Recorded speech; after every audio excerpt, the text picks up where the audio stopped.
और सदर mobile market में डबल लोड करने की हो गई है तैयारी मुकम्मल। और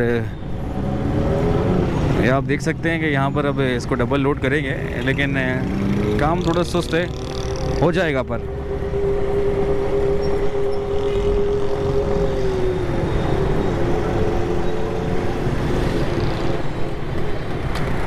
ओ ज़रा सी बचत हो गई।